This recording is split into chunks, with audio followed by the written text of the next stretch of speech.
beaucoup, Anne-Marie, de lancer le chronomètre pour être là bien à l'heure. Merci beaucoup à vous tous également de venir suivre cette conférence qui ne touche pas tout à fait à l'aéronautique, mais réellement à l'espace et qui a beaucoup à voir avec Toulouse, puisque le satellite a été construit sous la maîtrise d'œuvre d'Airbus Defence and Space, c'est-à-dire qu'il est originaire de Toulouse et maintenant vole dans l'espace. Donc le titre de la conférence, c'est Gaïa explore la Voie lactée. Ce que je vais vous présenter, c'est le statut de cette mission et pourquoi on commence à en parler quand même pas mal et pourquoi les astronomes sont très contents d'avoir ce satellite astronomique qui actuellement fournit des masses de données extrêmement importantes et fonctionne de façon remarquable. Donc je vais vous rappeler les objectifs. Le DR2, ça veut dire la Data Release Number 2, donc la livraison de données numéro 2. Et puis quelques applications scientifiques selon le temps, on passera dedans. Et puis si j'ai le temps, un peu d'éléments pour resituer la performance de Gaïa dans l'histoire d'astronomie, pour montrer l'importance de l'accès à l'espace pour obtenir des données de qualité et des données en quantité qu'on ne peut pas acquérir au sol. Donc en une seule planche, si on résume Gaïa, les mots importants. Donc Gaïa, ce n'est pas un acronyme, c'est Gaïa. Ça a été un acronyme au début, mais ce n'est plus. Donc ça s'écrit avec un G majuscule et le RET en minuscule, Gaïa. Ça n'a rien à voir avec notre mère, la Terre. Le nom a été choisi pour d'autres raisons. Il peut être un peu ambigu, mais c'est comme ça. Maintenant, on ne changera plus. Il a été lancé le 19 décembre 2013. C'est une mission de l'Agence spatiale européenne, c'est-à-dire que c'est les Européens qui ont décidé d'aller faire ce type d'astronomie dans l'espace suite à un succès préalable qu'ils avaient eu avec une mission qui a eu également un écho remarquable, qui était Hipparcos. Donc Gaïa s'inscrit dans la suite de cette thématique de mesure de position dans l'espace. L'objectif, on peut dire, c'est l'étude de la Voie lactée, mais Gaïa observe des choses beaucoup plus près que les étoiles, système solaire, et beaucoup plus loin que notre galaxie, des quasars qui sont à des milliards d'années-lumière. Mais le cœur de cible, en termes de marketing, c'est vraiment l'étude de la Voie lactée au sens large. L'histoire, la formation, comment fonctionnent les étoiles dans la Voie lactée. Avec des méthodes qui sont pour l'essentiel les méthodes traditionnelles de l'astronomie de position, telle qu'elle existait au XVIIIe, au XIXe siècle et au début du XXe. Mesurer la position des astres dans le temps afin d'avoir leur vitesse et d'avoir leur distance. Je vais essayer d'expliquer comment, mais les points cruciaux, c'était 3 éléments. Et puis, une fois qu'on a décidé de faire ça et d'avoir mis le budget pour faire ce type de mesure, on rajoute quelques instruments supplémentaires dont le coût est marginal, mais qui rajoutent beaucoup la science de la mission. Donc, en particulier, la mesure de l'éclat des astres, avec des photomètres, et de la qualité de la lumière, avec des éléments spectraux. C'est-à-dire trouver s'il y a plus de rouge que de bleu, plus de bleu que de vert. Donc l'objectif initial, c'est cette Voie lactée avec l'idée d'avoir 1 milliard d'étoiles. On ne savait pas vraiment combien il y avait d'étoiles jusqu'à la limite de sensibilité. On va le savoir maintenant, je vais vous le dire tout à l'heure. Et la qualité de la mesure se traduit par ce qu'on appelle la qualité de restitution des positions, qui est typiquement de l'ordre de 10 micro-arcs secondes d'arc. C'est une mesure qui est peut-être pas familière à des ingénieurs qui parlent plutôt en picoradian ou en nanoradian. Mais disons qu'en angle, c'est l'équivalent d'une pièce de monnaie, 1 euro, 2 euros, que vous reculez à peu près à la distance de la Lune, ou la diamètre d'un cheveu vu à 1000 km.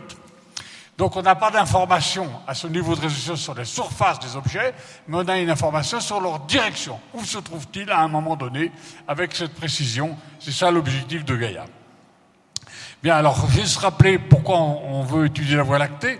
La Voie lactée, pour la plupart des personnes qui ne pratiquent pas l'astronomie, c'est essentiellement ce groupement un peu laiteux qu'on voit particulièrement bien dans le ciel l'été parce qu'on est plus habitué à regarder le ciel l'été. Mais ça, c'est la partie stellaire, ce sont les étoiles. La Galaxie, elle a plutôt 3 composantes, des étoiles, de la poussière et du gaz. C'est ces 3 composants-là. Gaïa va surtout voir les étoiles, mais quand il les verra pas, c'est parce qu'il y a de la poussière et du gaz. Donc en ombre chinoise, il est capable de dire aussi où il y a de la poussière et du gaz. Et tout ça participe à la dynamique de la Voie lactée, c'est-à-dire la masse de la Voie lactée comprend ces 3 éléments. Et pour comprendre comment elle tourne, il faut effectivement intégrer l'ensemble de ces éléments. Donc c'est à peu près ce diagnostic qu'on veut faire. La dimension de la Voie lactée, c'est l'ordre de 100 000 années-lumière. C'est-à-dire qu'il y a des étoiles qui sont distantes de nous, on n'est pas tout à fait au centre de la Voie lactée, de 40 000, 50 000, 60 000 années-lumière, pour lesquelles Gaïa va essayer de déterminer la distance, qui est le paramètre le plus difficile à obtenir dans l'astronomie des étoiles. Puisque, bien évidemment, il n'y a pas d'indicateur particulier de distance qui permette de le déterminer facilement. Donc Gaïa est lancée, je vous le dis, le 19 décembre 2013 depuis Kourou par une fusée Soyouz, donc dans le cadre des programmes européens de l'agence, un lancement qui s'est déroulé parfaitement. Il y a eu 6 mois de qualification en vol, donc il y a plusieurs choses à tester, à paramétrer, à calibrer, à étalonner, pardon. Et la vraie mission scientifique démarre le 25 juillet 2014, c'est-à-dire que là, on tourne un certain nombre d'éléments pour dire à partir de maintenant, c'est de l'acquisition pour l'exploitation scientifique et non pas pour étudier l'instrument, comme c'était le cas pendant les premiers 6 mois.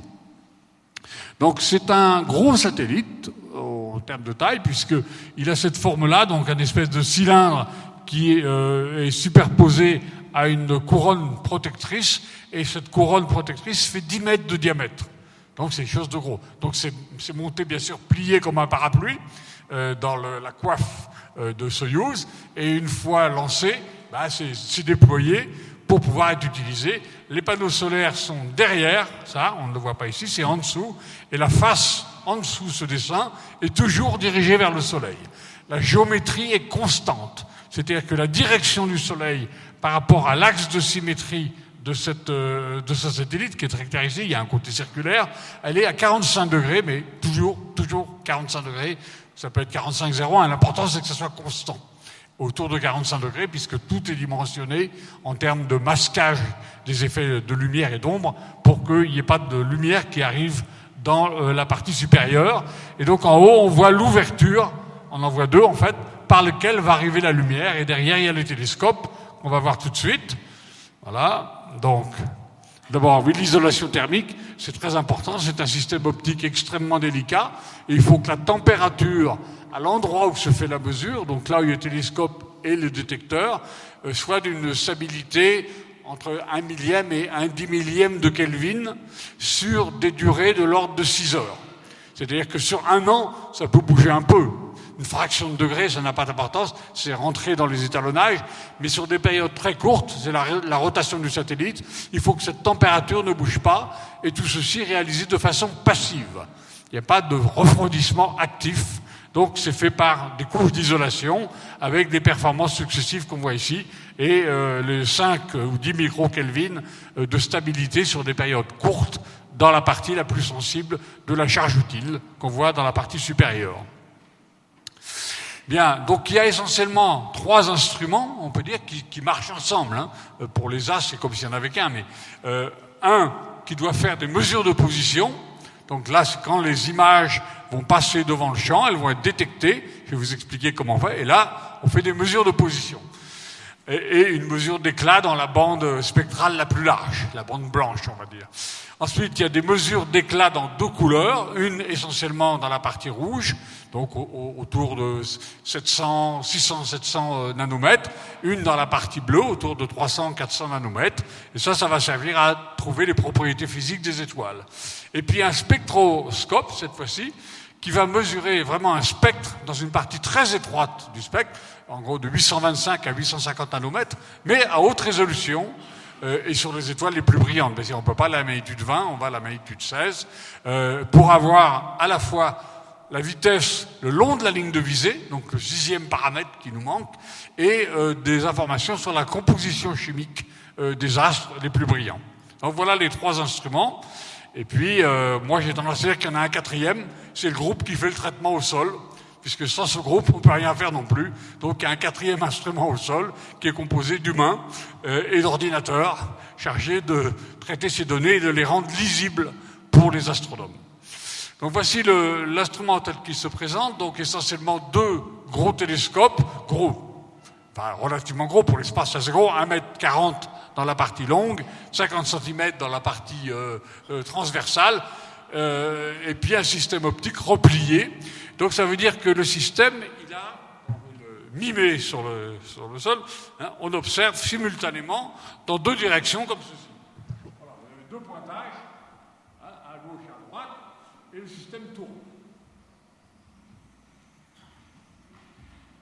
Et ce plan va changer légèrement dans le temps. Donc un jour on est comme ça, et puis 10 jours après on est comme ça. Voilà. Donc ces deux champs, ils sont imagés simultanément par un des télescopes, donc line of sight 1, line of sight 2, dans une direction et l'autre dans l'autre direction. Et on reprend les deux images avec un système optique qui les mélange et tout ça finit sur un seul détecteur commun. Donc sur ce détecteur arrivent les images venant de deux directions du ciel séparées de 106 degrés. 106 degrés, 0.5, très exactement. Ça, c'est la clé géométrique pour arriver aux mesures de distance. Alors, le détecteur est ici, donc on a rassemblé les deux faisceaux. Il y a 600 CCD et à peu près 1 gigapixel. Et la taille physique du détecteur, c'est de l'ordre du mètre. Donc, rien à voir avec un chip d'appareil photo, même si c'est la même idée qui est derrière, de collecter les photos sur des petits pixels qui font 10 microns de largeur, 10 micromètres. Donc voilà ce champ, il est décomposé en différentes parties. La partie qui est complètement à gauche, pas complètement, celle-là on ne s'en occupe pas, c'est pour du monitoring instrumental. Les deux lignes, les deux colonnes complètes, c'est là où on détecte les étoiles. Gaïa tourne sur lui-même, il ne connaît pas les étoiles qui vont arriver, on ne connaît pas le ciel à la magnitude de sensibilité de Gaïa. Donc il faut détecter en temps réel, une étoile qui est arrivée. Et il y en a, 500 à 1000 par seconde. Il y en a une quantité colossale, c'est pas à une par seconde, il y en a une très très grande quantité qui arrive. Donc le détecteur donne l'information au calculateur qui dit, voilà, il y a une étoile qui arrive à tel endroit, donc on va la voir. La voilà, pof, pof, pof, mesure, hop, on passe à la photométrie, on passe à la spectrométrie. Donc il y a plusieurs choses à faire. Le calculateur détecte l'étoile, il sait à peu près où ça se situe, en hauteur dans ce champ, et l'information est passée à l'acquisition en disant on veut récupérer simplement les photons qui sont autour de l'étoile. Donc on suit l'étoile en transférant les charges au fur et à mesure, et à chaque sortie de CCD, on déverse tout ça dans un compteur, et voilà, l'acquisition est faite. On a acquis l'information pour une image. Donc il y a 4 parties. La détection, la mesure de position, 9 mesures à chaque passage, la photométrie dans le bleu, la photométrie dans le rouge, et le champ spécial pour les vitesses radiales, donc la spectroscopie à haute résolution. Chaque étoile, pratiquement, sauf bien sûr celle qui soit, passe simultanément dans les 4 parties. Donc lorsqu'une étoile place, on a de l'information de position, de photométrie et de spectroscopie simultanément. Le temps de passage complet dure de l'ordre de 40 secondes. Voilà l'intégration. Et il y a, je vous dis, plusieurs milliers d'objets par seconde. Donc, la mesure de distance, je ne vais pas le détailler, c'est un peu compliqué, mais le principe est excessivement simple, il est connu depuis longtemps. On va profiter du fait que la Terre va décrire grossièrement un cercle de 150 millions de kilomètres de rayon autour du Soleil, c'est-à-dire qu'à un moment donné, on voit l'étoile par là, et puis je vais me déplacer pendant 6 mois, et la même étoile, elle ne va pas se trouver dans une direction qui est parallèle à la première. Donc il y a un effet simple de parallaxe, simplement il est très très petit. Le défaut de parallélisme entre les deux directions, il n'est pas d'1 degré, d'1 minute, d'1 seconde, il est typiquement d'1 millième de seconde d'arc. Donc c'est excessivement petit, en gros les deux rayons sont parallèles à ce petit chouille après. Et la difficulté c'est bien sûr de relier ces deux mesures pour s'apercevoir que les deux rayons n'étaient pas parallèles.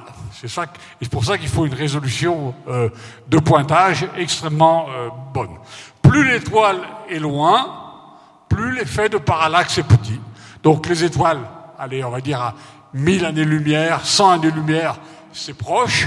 La petite ellipse sur le ciel, on va la voir. Et puis quand on va arriver à 10 000, 20 000 années-lumière, ça va être beaucoup plus petit. Donc la précision relative dans la mesure de distance va se dégrader avec la distance. Un autre élément très très important pour Gaïa, qui est la résolution spatiale. Cette fois-ci, pas la capacité à pointer très exactement où elle est, mais voir le détail de deux sources très proches l'une de l'autre. C'est-à-dire une étoile double, si les deux étoiles sont séparées d'une fraction de seconde d'arc, alors Gaïa va avoir deux sources. Si elles sont séparées de moins de 1/10 de seconde d'arc, il ne verra qu'une seule source.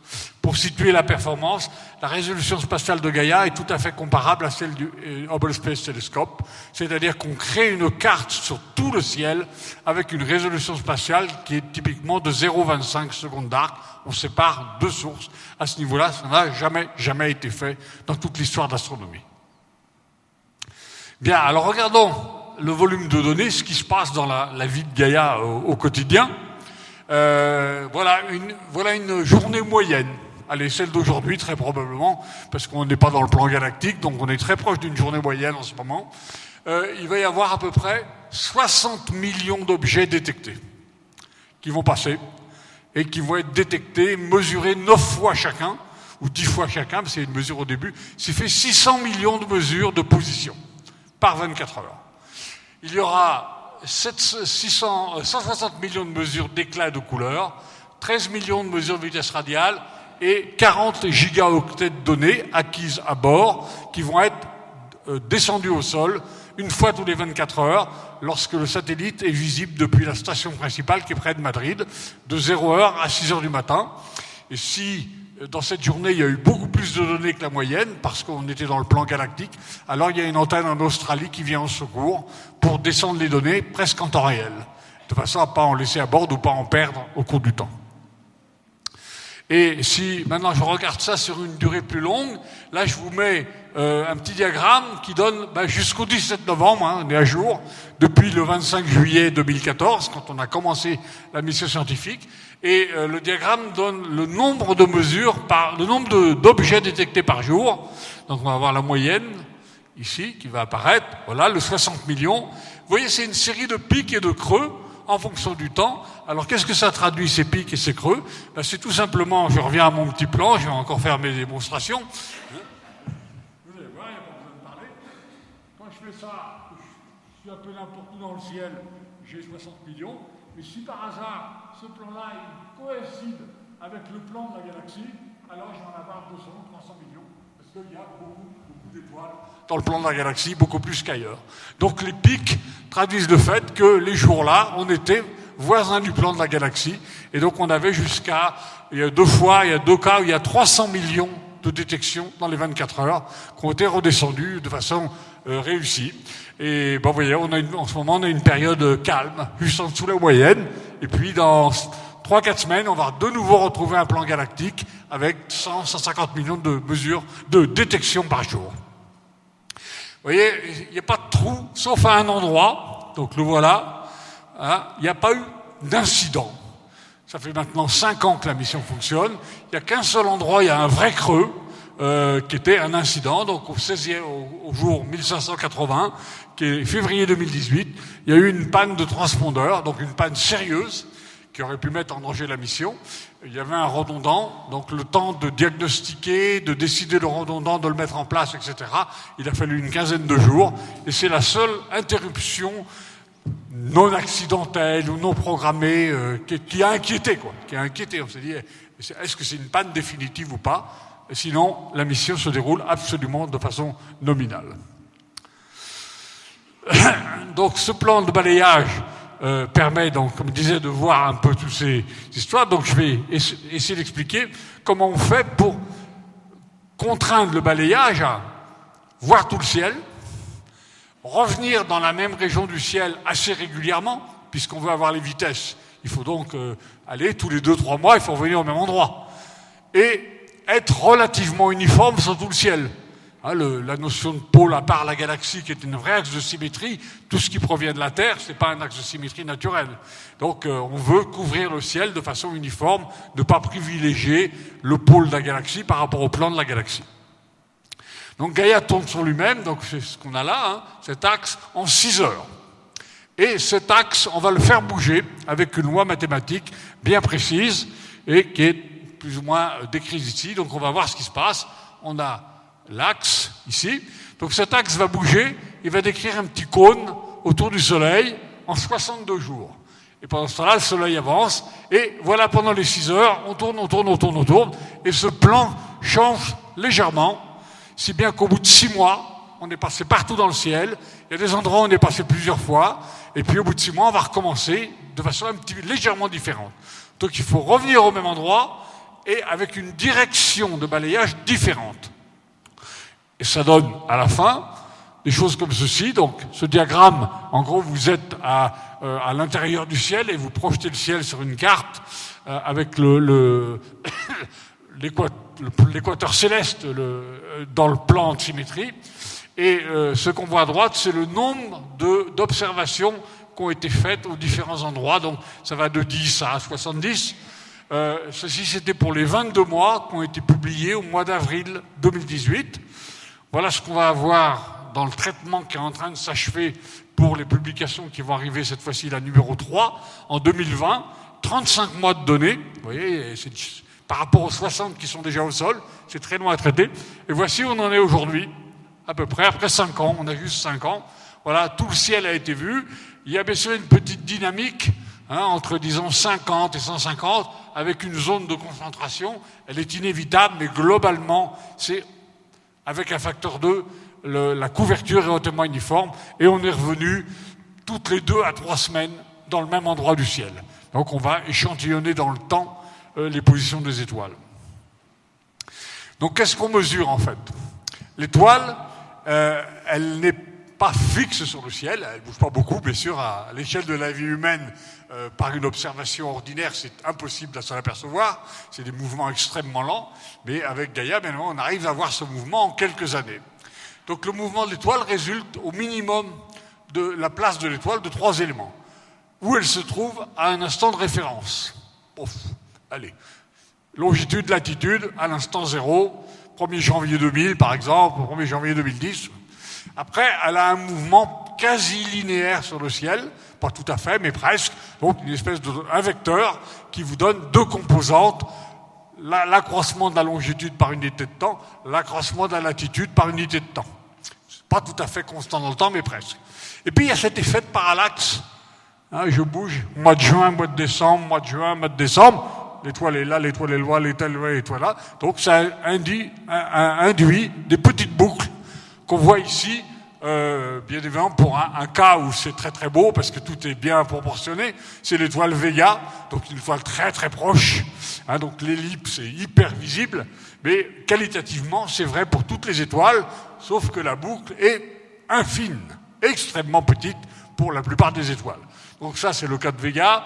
Et puis je vous prends une autre étoile emblématique, l'étoile la plus proche, notre plus proche voisine, Proxima du Centaure. Cette fois-ci, les boucles sont moins marquées parce que l'étoile a un grand mouvement. Donc elle ne se referme pas sur elle-même.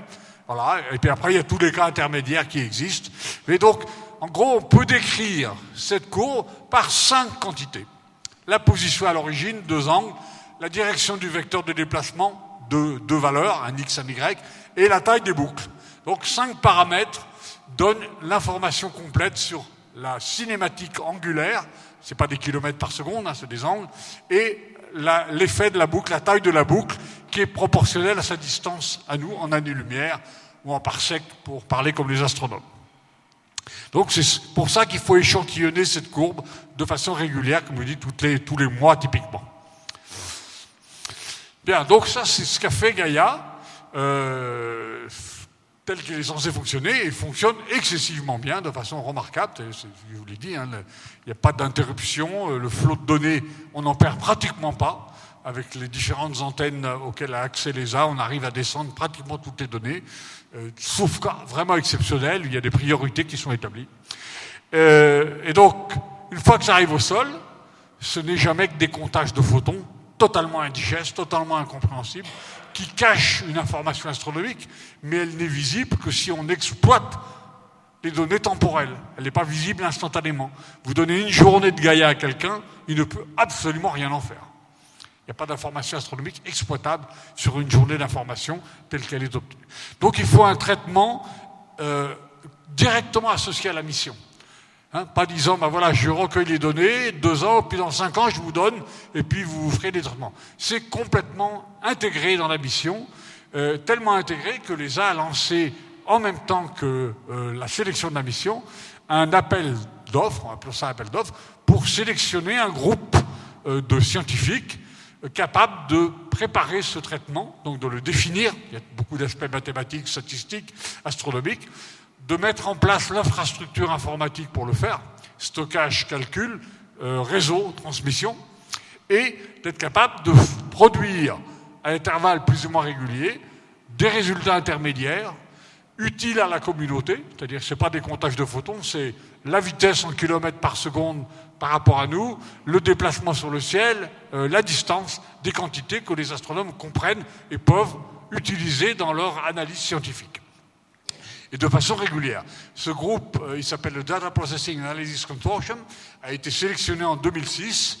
Il comprend 450 personnes dans 25 pays. Je ne sais pas si notre collègue suédois est encore là, mais il y a 2 laboratoires de Suède, un à Lund et un à Uppsala. Uppsala, peut-être plus connu pour être le berceau de la classification des mondes vivants, mais il y a aussi un grand laboratoire d'astronomie. Et puis, des 25 pays, dont les principaux pays, bien sûr, de l'agence, la France, l'Italie, l'Espagne, l'Allemagne, qui sont et la Grande-Bretagne, qui sont les plus grands producteurs au sein de ce groupe, qui continue à fonctionner et produit des résultats. Donc, on a eu un premier résultat intermédiaire le 15 septembre 2016, qui s'est appelé donc Data Release Number 1, que j'appelle moi remise de données numéro 1, ça correspond à une bonne traduction, et ça envoie le message qu'on remet les données à la communauté. Voilà, c'est à vous, maintenant, exploitez. Les gens qui travaillent sur Gaïa n'ont pas le droit d'utiliser les données avant qu'elles soient remises pour la science, avant qu'elles soient remises à la communauté, à le même jour, à la même heure. Donc, c'était à 13h le 15 septembre 2016, et à 16h, on déjà avait commencé les choses, mais pas avant. Et la deuxième remise de données, dont je vais parler maintenant, est donc du 25 avril 2018. C'était la première remise qui avait toute la philosophie de Gaïa, au sens où on avait les distances et les mouvements propres pour un très très grand nombre d'étoiles. La première, c'était un coup d'essai, mais la vraie valeur de Gaïa, elle est apparue le 25 avril 2018, et les chercheurs ont bien compris quand on voit comment ils l'ont utilisé immédiatement. Allez, je remets mon chronomètre. Hop. Voilà. Donc, il y a plein de choses. Je ne vais pas les décrire parce que c'est beaucoup trop long. Ça va du voisinage du système, dans le système solaire, donc des planètes, des satellites, des astéroïdes, les étoiles de la galaxie, donc quelques milliers d'années-lumière, l'étude dans son ensemble de la Voie lactée, donc c'est plutôt 10 à 100 000 années-lumière. On sort de la galaxie avec ce qu'on appelle les amas globulaires qui entourent la galaxie. Donc là, de nouveau, on est à 30 000, 40 000, 50 000 années-lumière. Les galaxies externes, donc là, on passe aux millions d'années-lumière. Et puis, les objets les plus lointains de l'univers, les quasars. Cette fois-ci, on est à des milliards d'années-lumière. Gaïa utilise beaucoup les quasars, je vais essayer de vous expliquer pourquoi, c'est très important. Donc, je ne vais pas détailler tout ce qui sort, mais je vais vous montrer beaucoup de nombres qui situent le gigantisme de cette opération. Donc voilà, ici il y a beaucoup de nombres, donc proportionnel au nombre d'objets. Donc à gauche, vous avez la taille du catalogue pour lequel il y a au moins une position, c'est-à-dire la position à la date de référence, où on a pu résoudre au moins 2 paramètres. 1,7 milliard. Donc, dans tout ce qu'on a observé, on a pu s'apercevoir que l'objet ici, 10 jours plus tard, 15 jours plus tard, 3 semaines plus tard, finalement c'était le même, et donc avoir une solution pour cet objet. On ne le sait pas au départ, ça fait partie du traitement, de retrouver les petits qui sont arrivés au fur et à mesure, puisqu'il n'y a pas de drapeau disant je suis l'étoile numéro 1, je suis l'étoile numéro 2. Il faut l'identifier dans les données. À droite, donc la partie colorée, c'est là où il y a aussi la photométrie, c'est-à-dire de l'information sur la couleur et sur le spectre. La partie la plus importante au sens astrométrique, c'est le cercle orange, 1,3 milliard d'objets pour lesquels on a eu la distance des étoiles. C'est absolument faramineux par rapport à ce qu'on connaissait avant. Je vous le montrerai à la fin. Et les mouvements propres en même temps, c'est-à-dire le déplacement sur le ciel. Et puis les plus petits ronds qui sont très importants qualitativement. Les vitesses radiales, 7 millions d'objets, on va voir tout à l'heure, 550 000 étoiles variables, 14 000 astéroïdes, pour lesquels il y a eu de l'astrométrie, et 556 000 quasars, donc les objets très loin, qui ont servi à déterminer les axes X, Y, Z, C'est avec les quasars qu'on définit ce qu'on appelle le point zéro en longitude et le pôle en latitude. On sert de ces objets-là qui n'ont pas de mouvement relatif les uns par rapport aux autres pour déterminer le système. Donc c'est toute cette quantité qui a été remise à la communauté. Donc je vous montre quelques propriétés, quelques exploitations rapides, parce que j'ai pas le temps de détailler. Donc là c'est une image emblématique, bien évidemment, du système. C'est donc des images reconstruites. Gaïa ne fait pas d'images, il n'y a pas de photos, il n'y a pas de choses comme ça. Ce sont que des photons. Et ici, on prend l'ensemble des étoiles, on divise le ciel en tout petits pixels et on fait la moyenne du flux avec un codage de couleurs qui vient de la formation de couleurs. Donc ça restitue la Voie lactée de façon synthétique par un processus d'imagerie artificielle. Vous voyez, même dans cette image, on voit déjà beaucoup de choses. On voit bien sûr les parties en dehors de la Voie lactée qui sont moins denses, moins lumineuses que les parties de la Voie lactée. On voit les zones de poussière et de gaz qui cachent les étoiles. Et on va voir dans un instant que la résolution... Et puis on voit des endroits où il y a des concentrations plus importantes. Voilà, ici, les 2 nuages de Magellan. On pourrait aller par là, mais on ne le voit pas dans cette image. Il y a la galaxie d'Andromède. Enfin, il y a plein de petites choses comme ça, en très grande quantité, qui sont des concentrations d'étoiles parfaitement vues par Gaïa. Voilà un agrandissement de la même image. Et les points blancs qu'on voit là, ce sont des amas d'étoiles. C'est-à-dire des groupements où il peut y avoir 100 000 étoiles, 10 000 étoiles. Et Gaïa envoie des quantités, puisque la résolution spatiale est remarquable. Donc on a une liste d'amas d'étoiles, et vous allez voir un résultat de personnes qui ont recherché par à peu près intelligence artificielle à extraire des groupements d'étoiles, et on en a découvert beaucoup de nouveaux.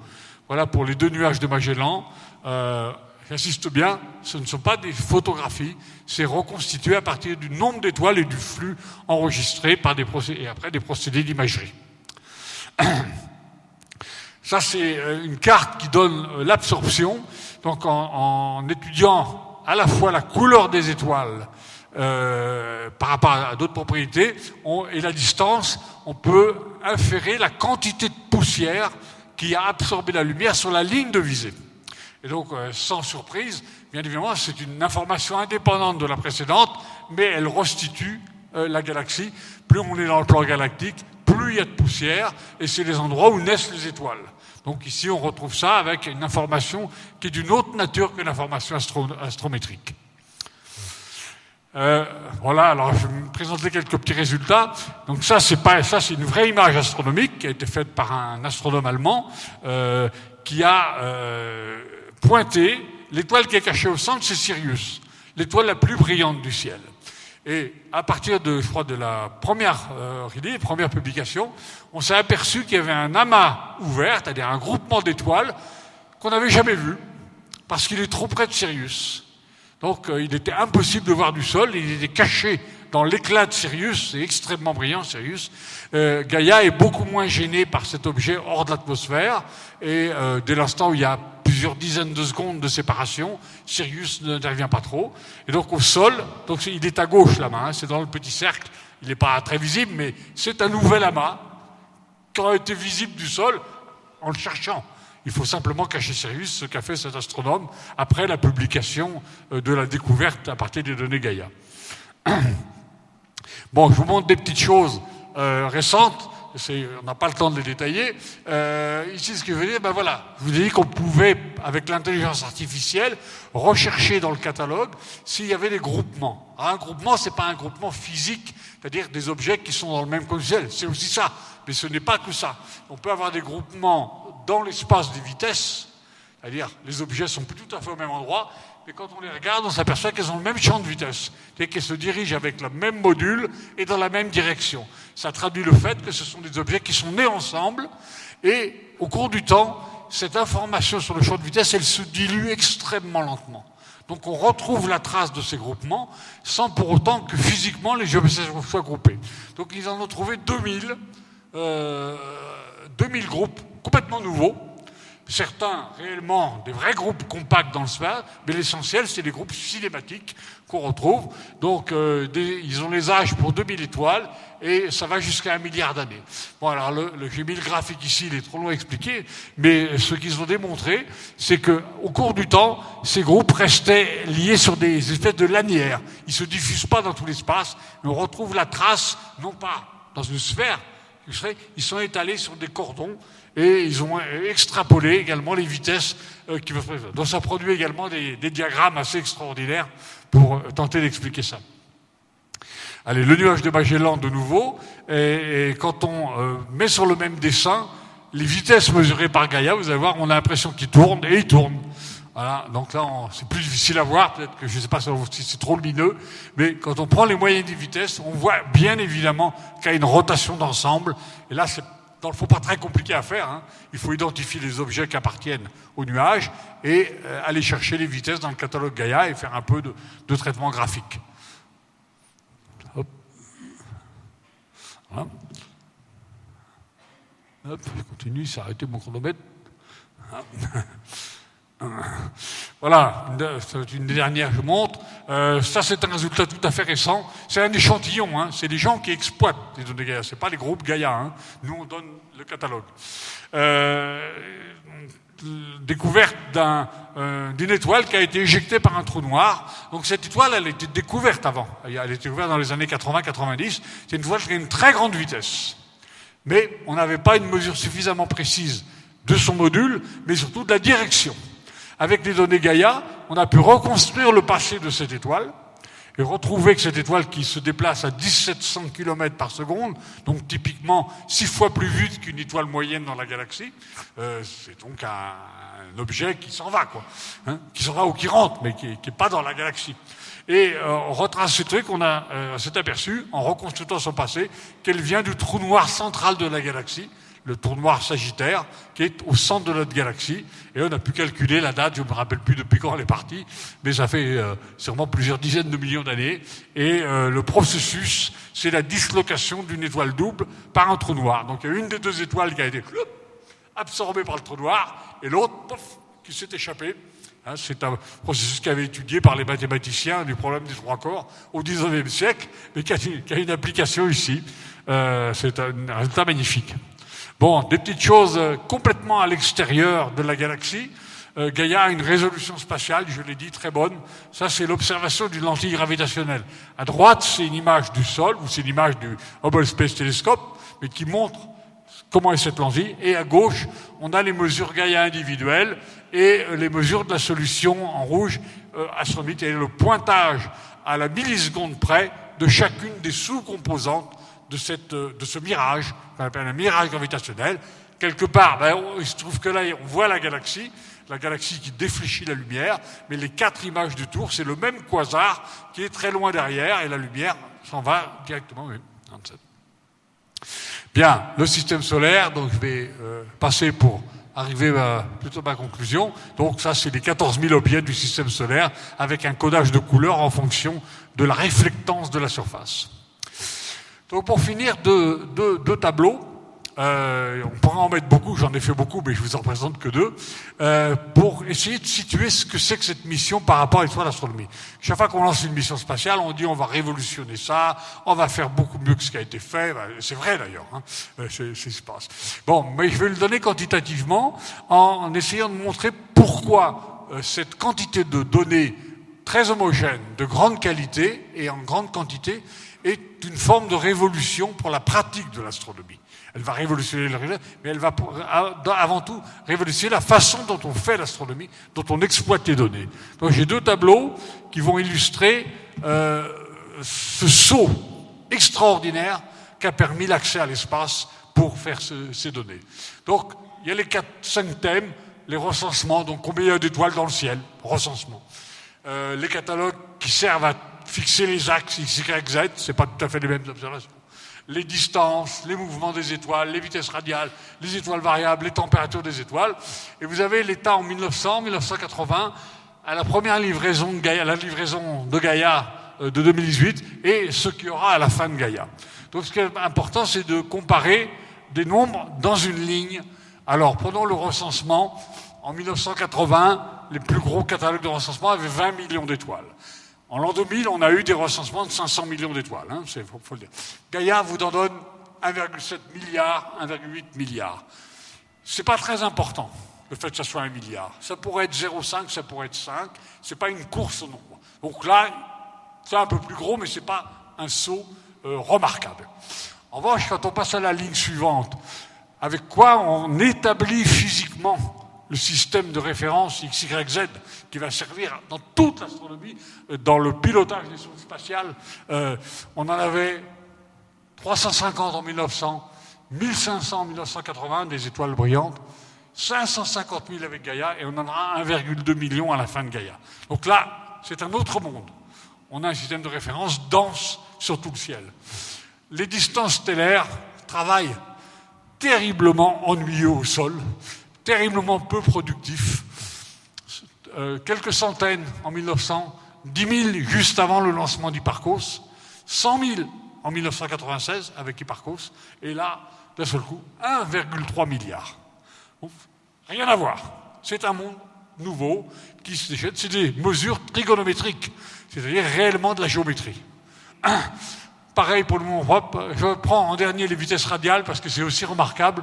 Donc la vitesse selon la ligne de visée, c'est pareil que les parallaxes, très très peu productifs à partir du sol. 50 en 1900, 30 000 en 1980. Gaïa est lancé, on attend 2 ans, 3 ans, et on en a 7 millions. Au mois de septembre 2021, quand on va mettre la 3e remise donnée, on en aura 30 millions. Donc pour les gens qui vont chercher des données, voilà, on a changé l'époque, etc., etc. Et puis, la même chose un peu sur les distances, simplement, avec un vue plus détaillé, plus historique. De la première distance, c'est 1838. 3 étoiles ont été mesurées. Pour la première fois, on avait une distance géométrique. 20 en 1950, allez, au tournant de 1910, 300, 2000, 6000, en 1990, 8000, 120 000 avec Hipparcos. Donc, 2 millions avec la première remise de données, 1,3 milliard, 1,7 milliard dans le catalogue final. Vous voyez, Gaïa est en train de complètement révolutionner les données de base de l'astronomie avec lesquelles les astronomes travaillent. Bien, qu'est-ce qui va se passer maintenant? On est en 2019, on a une remise de données en 2 parties, septembre 2020, septembre 2021, l'astrométrie, puis après la photométrie et vitesse radiale, qui vont arriver, 1,7, 1,8 milliards d'objets. Tout ça va faire.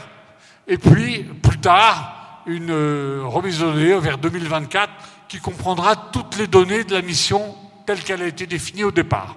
Donc, on aura 65 mois de données qui vont se terminer d'ailleurs à la fin du mois de décembre. Donc, toutes les données acquises de juillet 14 à décembre 2019 seront dans cette remise de données de 2024. Normalement, la mission devait se terminer en juin 2019, mais tout fonctionne bien. Le consommable est loin d'être épuisé et la mission peut normalement durer, si rien ne se passe, jusqu'en 2024. Donc il y a eu un dossier déposé à l'agence, il y a plusieurs années déjà, disant Gaïa marche bien, les astronomes sont contents, on a des beaux catalogues, on a une belle couverture de presse, enfin tout ce qu'il faut faire pour dire qu'on est content et qu'il faut continuer. Ce que l'agence a accepté. Donc pour le moment, il y a la garantie d'extension jusqu'à la fin 2020, c'est-à-dire qu'on est dans l'extension à l'heure actuelle, depuis le mois de juillet, depuis le 17 juillet, jusqu'à la fin 2020. Il y a quasiment la garantie qu'il y aura encore 2 ans, puis après on va redemander pour les 2 dernières années, mais ça fonctionne tellement bien, l'ESA est tellement satisfait également du nombre de publications qui sortent de cette mission.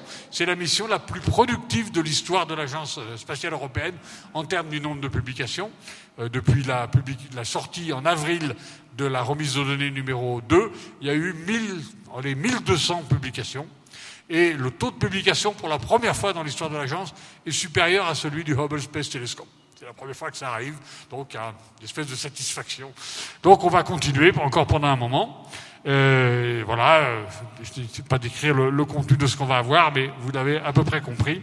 C'est une mission qui tourne et le groupe de DEPAC qui s'occupe du traitement est toujours en place et compte bien effectivement pour la France en particulier avec le CNES, puisque le CNES est très présent dans cette affaire. Donc Toulouse, elle est à plusieurs titres, comme vous pouvez le voir, continuer ce traitement qui est très lourd, hein, c'est des des centaines de millions de données.